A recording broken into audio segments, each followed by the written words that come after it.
Hello guys and Munmun চ্যানেলে তোমাদের সবাইকে স্বাগতম বন্ধুরা। তো বন্ধুরা আজকে আমরা করছি মচমচে চিকেন চপ। তো বন্ধুরা আমরা এখানে আজকে করছি মচমচে দিকে একটা চিকেন চপ বন্ধুরা। তো তোমরা যদি আমার ভিডিও নতুন আছো তো অবশ্যই কিন্তু সাবস্ক্রাইব করে দিও, আর কোথা থেকে দেখছো অবশ্যই কমেন্ট করে দিও বন্ধুরা। তো চলুন বন্ধুরা আমরা তোমাদের সাথে শেয়ার করি যে এটা আমরা কী করে রেডি করেছি। তার জন্য নিয়ে নিব আমরা কুচি, মানে যেটা কুচি আমাদের মাংস থাকে ওই কুচি মুরগির মাংস নিয়ে নিব। আর মাংসগুলো নেওয়ার পরে আমরা ওটাকে এভাবে চাকু দিয়ে কুচি কুচি করে এভাবে কেটে নিব। তো বন্ধুরা আপনারা চাইলে কিন্তু এটা মিক্সারে পেস্ট করে নিতে পারেন। আমাদের মিক্সারটা নিরামিষ করে রেখেছি, তার জন্য আমরা এখানে মাংস ওঠাবো না। তো ওইদিকে আমরা আলুগুলো কেটে রেখেছি, আজকে আমরা উনুনে রান্না করব। তো তার জন্য বন্ধুরা উনুনটাকে আমরা ভালো মতন ওটাকে রেডি করে নিয়েছি। তো বন্ধুরা আগে তো আমরা ভাত বানিয়ে খেতাম উনুনে, মানে গ্যাসে তো রান্না হতোই, কিন্তু বেশি প্রায় ঠান্ডা দিনে আমরা এবার উনুনে রান্না করতাম।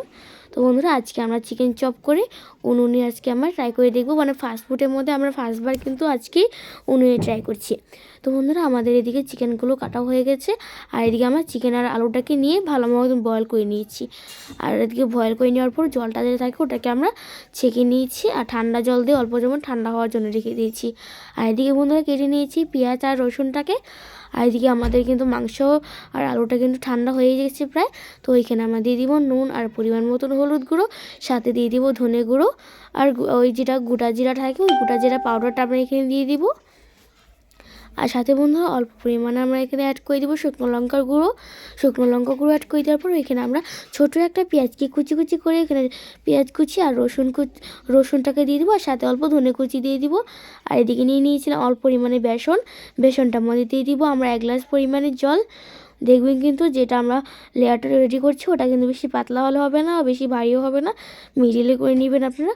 তো এবার জলটা দিয়ে ওটাকে ভালো মতন মিক্স করে নিয়েছি বন্ধুরা। আর দেখতেই পারছো কত সুন্দর হয়েছে আমাদের এটা রেডি করা। তো বন্ধুরা এটা আমাদের এভাবে রেডি হতে আমরা ওখানে বেলায় কার্য করবো, বেলায় কাজটা করে নিই। তো বন্ধুরা এটা এখন আমরা এভাবে ঘাটা দিচ্ছি, আর সাইডে দিকে নিয়ে নিয়েছি যে আমার সব উপকরণ নিয়ে নিয়েছিলাম ওটাকে এভাবে ভালো মতন ওটাকে মাখিয়ে নিব।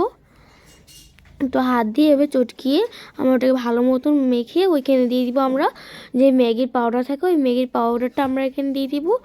তো বন্ধুরা আজকে ম্যাগির পাউডার দিয়ে ভালো মতন থেকে মেখে নিব। আর বন্ধুরা আমরা শিলবাটায় বেটে নিয়েছিলাম এই ম্যাগিটাকে, আপনারা চাইলে মিক্সারে পেস্ট করে নিতে পারেন। আর এখানে দিয়ে দিব অল্প পরিমাণে আমরা ওই চাউলের গুঁড়োটা, এদিকে নিয়ে নিয়েছি দুপুরের রান্না মাংসটা। ওই মাংসর যে থকথকে যে ঝোলটা পাতলা একটা ঝোল আছে ওই ঝোলটাকে আমরা এখানে দিয়ে এই ডোটাকে রেডি করে নেব বন্ধুরা। আর রেডি করে নেওয়ার পরে এই চপের ডিজাইন করে আমরা এভাবে এবার রেডি করে নেব। আর যে আমরা লেয়ারটা রেডি করে রেখেছিলাম ওইখানে আমরা এভাবে দেওয়ার পর চামচ দিয়ে উঠিয়ে এভাবে 4-5 দিয়ে এভাবে লেগিয়ে দিব। তো এভাবে কয়েক মিনিট লাগিয়ে নেওয়ার পর আমরা যে ম্যাগির যে গুঁড়াটা ছিল ওই ম্যাগি গুঁড়াটার মধ্যে আমরা এভাবে লাগিয়ে নিব বন্ধুরা। তো বন্ধুরা আমরা এখানে ম্যাগি অ্যাড করেছি, কারণ ম্যাগিটা দেওয়ার জন্য এটা অল্প মচমচে হয়, তো বিস্কুটটা তো ভালো হয় না। তো আপনারা কিন্তু অবশ্যই ম্যাগি দিয়ে ট্রাই করে দেখবেন। তো এভাবে আমরা সবগুলোকে করে নিব, আর এভাবে সবগুলোকে এক ডিজাইনে করে ওটাকে এভাবে লেয়ারটার মধ্যে রেডি করে নেওয়ার পরে এভাবে আমরা ম্যাগির গুঁড়াটার মধ্যে এভাবে দিয়ে দেবো উপরে। তো বন্ধুরা অমন করে কিন্তু আমরা সবগুলোকে এভাবে রেডি করে নিয়েছি, দেখতে পাচ্ছ তোমাদের সামনে কত ভালো লাগছে দেখার জন্য। আর এভাবে কাঠে একটা ঢুকিয়ে এভাবে ডিজাইনটা করে নিয়েছি। আপনারা চাইলে এখানে কাঠের উপকরণে এভাবে কাঠিটা না দিলেও হবে, কিন্তু আমরা এখানে কাঠুটা দিয়ে দিয়েছি। তো বন্ধুরা কাঠিটা এবার ঢুকিয়ে আমরা এটাকে সাইডে রেখে দিয়েছি। আর দিকে উনুনটা আমরা জ্বালিয়ে ওইখানে দিয়ে দিয়েছি কড়াইটা দেওয়ার পর পরিমাণ মতন তেল দিয়ে ওইখানে আমরা চপগুলোকে দিয়ে দিয়েছি।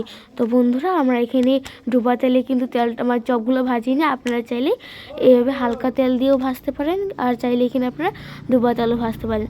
তো আমরা এখানে হালকা তেল দিয়ে এখানে আমরা অল্প পরিমাণে তেল দিয়ে তারপর ওটাকে আমরা হালকা হালকা করে ভেজে নিয়েছি।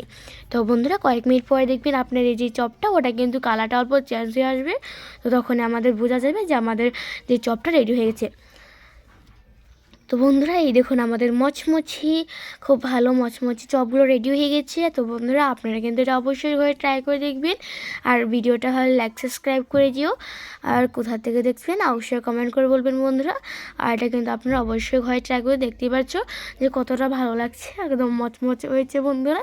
তো বন্ধুরা আপনাদের সাথে দেখা হবে পরবর্তী চ্যানেলে। তো আমার চ্যানেল নতুন থাকলে অবশ্যই সাবস্ক্রাইব করে দিও। তো বন্ধুরা আমার ভিডিওটা সমাপ্ত করছি, টাটা।